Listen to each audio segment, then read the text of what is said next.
আমরা দেখতে পাচ্ছি যে প্রচণ্ড তাপদাহ এবং ধারণা করা হচ্ছে এল নিনো এই পৃথিবীতে আসছে। আমি বেশ কয়েক বছর আগের মাহফিলে এই এল নিনো নিয়ে অনেক মাহফিলে কথা বলেছি। এল নিনো অলরেডি পৃথিবীর দিকে একেবারে সন্নিকটে, পৃথিবীতে খরা লেগে যাবে, দুর্ভিক্ষ হতে পারে এমন একটা সম্ভাবনা পৃথিবীবাসী এখন মনে করছে। এই প্রচণ্ড গরম, একদিকে প্রচণ্ড খরা লেগে যাবে, শস্য সব নষ্ট হয়ে যাবে, অন্যদিকে পৃথিবীর অনেক প্রান্তে প্রচণ্ড বৃষ্টি হবে। এটার নাম এল নিনো। সমুদ্রপৃষ্ঠের একদিকের পানি গরম, অন্যদিকের পানি ঠান্ডা। বহু জায়গায় এখন এটা প্রমাণিত হয়েছে। এটা আবিষ্কার হয়েছিল, জেলে মাছ ধরতে গিয়েছে, একদিকের পানি দেখে ঠান্ডা, একদিকের পানি দেখে গরম। তখন সে তার ভাষায় বলেছিল এল নিনো, একদিকে গরম একদিকে ঠান্ডা। তো এই প্রচণ্ড এই অবস্থাটা এখন এটা ব্যাপক আকারে একটা পরিবেশ বিপর্যয় হিসেবে পৃথিবীতে এখন নেমে আসছে।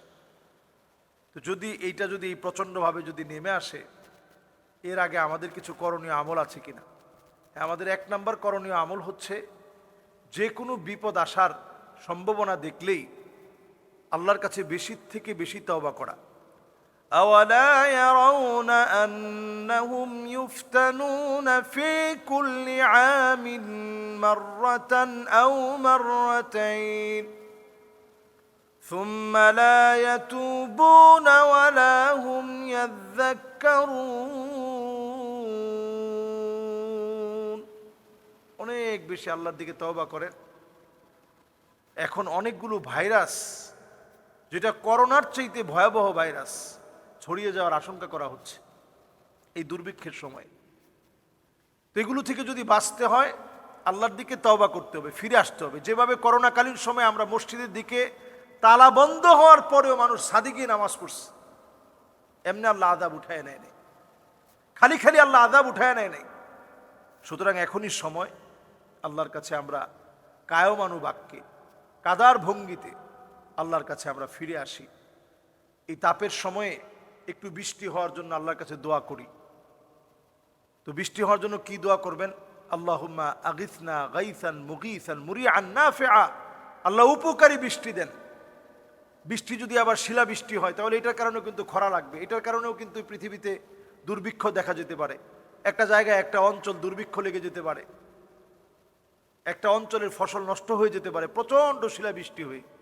এই জন্য আল্লাহর কাছে বলা, আল্লাহুম্মা আগিসনা গাইসান মুগীসান মুরিআন নাফিআ। আল্লাহ তুমি উপকারী বৃষ্টি দাও, কল্যাণকর বৃষ্টি দাও। নবীজি এইভাবে দোয়া করে আমাদেরকে শিখিয়েছেন।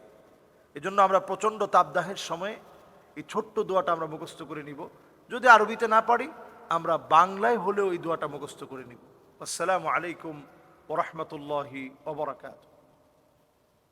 বর্তমানে প্রচণ্ড গরম। এই গরমের সময় পুরুষেরা নাভি বের করে রেখে লুঙ্গি পরে অথবা পাতলা কোনো গেঞ্জি পরিধান করার কারণে নাভিটা বের হয়ে আছে। এটা সতরের অন্তর্ভুক্ত কিনা? আমাদের পুরুষদের গরমটা বেশি লাগতেই পারে। তো গরমের সময় আপনাকে যে কাজগুলো করা যাবে না, সেটা হচ্ছে নাভি বের করে রাখা এমন প্লেসে, যেই প্লেসে সবাই চলাফেরা করছে, ধরেন আপনার পরিচিত অপরিচিত ব্যক্তিরা আনাগোনা আছে, সেখানে পুরুষের চোখের সামনেও পুরুষের নাভিটা সতরের অন্তর্ভুক্ত। এই নাভি, তাহলে এই নাভিটাকে ঢেকে রাখতে হবে। এটাকে সুতরা বলা হয় আরবিতে। এই সুতরাটা বা নাভিটা এটা সতরের অন্তর্ভুক্ত, এই জন্য সুতরা মানে এটাকে ঢেকে রাখতে হবে। ইন্নাল্লাহ হাইয়ুন কারীম।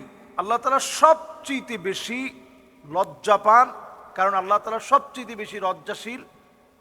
এই জন্য আপনি একেবারে খালি গায়ে থাকা, এটা মুরুয়াতের খেলাফ, ব্যক্তিত্বের খেলাফ। মুরুয়াতের খেলাফ কোনো কাজ করা যাবে না। প্রচণ্ড গরমের সময় আপনি প্রয়োজনে দুবার গোসল করেন। এটা মেডিকেল সায়েন্সও এখন প্রমাণিত যে এখন প্রচণ্ড গরম যেহেতু গোসল করলে হয়তো আপনার তাপদাহে একটু নিজেকে আরাম বোধ করবেন। এই আরাম বোধ করানোর জন্য আপনি গোসল করেন।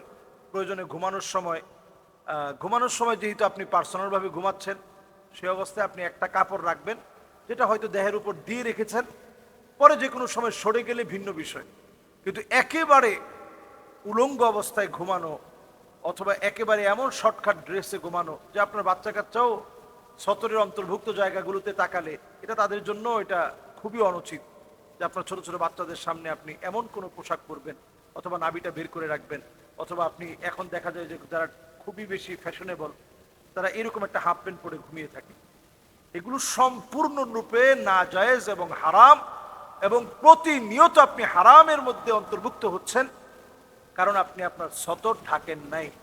এজন্য ঘরের মধ্যে অনেকেই যেটা প্যান্টের নিচে যে ধরনের ছোট ছোট প্যান্ট মানুষ পরে, প্যান্টের নিচে যেগুলো পরে, এই আন্ডারওয়্যারগুলো এখন দেখা যায় আমরা ফ্যাশনেবল অনেকেই এটা পরেই ঘরের মধ্যে দিব্যি হাঁটাহাঁটি করছি, যে সম্পূর্ণরূপে নাজায়েজ।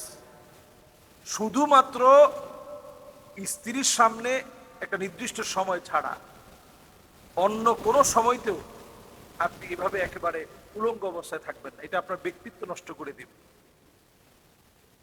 একটা ব্যক্তিত্ব আপনার আছে, এই জন্য আপনার যে সুত্রা বা নাভি, এই নাভিটাকেও আপনি ঢেকে রাখবেন, এবং ঢেকে রাখাটাই ইসলাম আমাদেরকে শিখিয়েছে।